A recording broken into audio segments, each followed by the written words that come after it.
দুষ্কৃতিকারীরা আমাকে ঘেরে ধরে। দুঃখ লাগে, বাসায় বসে হাদির জন্য কান্দাকাটি করেছি। আজকে হাদি মরেছে, কালকে ছাত্র মারবে, পরশুদিন রিক্সাওয়ালা মারবে, তারপরের দিন কৃষক মারবে। এগুলো তো আমরা মেনে নেব না। আমি কোন দলের বদনাম করার জন্য এখানে উঠি নাই।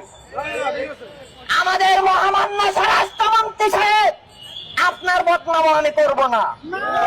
আমি বলবো না ডক্টর ইউনূস ব্যর্থ।